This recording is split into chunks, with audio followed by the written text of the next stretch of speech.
Villain ఎంత పవర్‌ఫుల్‌గా ఉంటే హీరోయిజం అంతకు మించి పండుతుంది. దీనికి తాజా ఉదాహరణ 'దురంధర్'. ఇందులో ప్రతినాయకుడు అక్షయ్ ఖన్నాకు హీరోని మించిన క్రేజ్ దక్కిందంటే అతిశయోక్తి కాదు. నటుడిగా ఆయనలోని మరో కోణాన్ని వెలికితీసిన రెహమాన్ దకాయిత్ పాత్రే అందుకు కారణం. ఎంతోమంది తిరస్కరిస్తే ఆ ఛాన్స్ ఆయనకే దక్కిందట. అంతేకాదు, ముందుగా అక్షయ్ కూడా ఈ ప్రాజెక్టుపై ఆసక్తి చూపలేదని ఈ movie casting director Mukesh Chhabra తెలిపారు. ఓ ఇంటర్వ్యూలో ఈ విశేషాన్ని పంచుకున్నారు. రెహమాన్ దకాయిత్ రోల్ కోసం ముందుగా మేము చాలామంది నటులు అనుకున్నాం. ఈ పాత్రకే కాకుండా మిగిలిన పాత్రలకు అధిక ప్రాధాన్యం ఉండడంతో వారంతా విముఖత వ్యక్తం చేశారు. ఇలా అన్ని పాత్రలకు స్క్రీన్ ప్రెజెన్స్ ఒకేలా ఉన్న సినిమాలు నటించడం వారికి ఇష్టం లేదు. దీంతో చివరకు అక్షయ్ ఖన్నాకు ఈ ఆఫర్ గురించి చెప్తే నీకేమైనా పిచ్చి పట్టిందా అని అంటూ తేలిగ్గా తీసుకున్నాడు. కానీ నేను వదలలేదు. ఒక్కసారి కథ వినమని చెప్పా.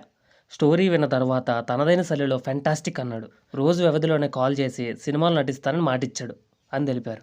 ఐబీ చీఫ్ అజయ్ సన్యాల్గా నటించిన మాధవన్ ఎలా ఎంపికయ్యారన్న సంగతిని ముఖేష్ గుర్తు చేసుకున్నారు. రంగదే బసంతి సినిమా నుంచే మాధవన్ నాకు తెలుసు.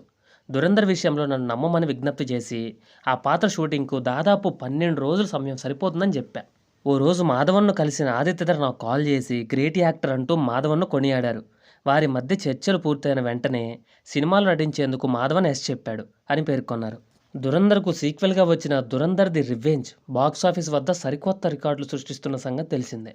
అదే జోష్లో పార్ట్ 3ను కూడా తీసుకొస్తారంటూ సోషల్ మీడియాలో జోరుగా ప్రచారం జరుగుతోంది. దీనిపై ముఖేష్ స్పష్టతనిచ్చారు.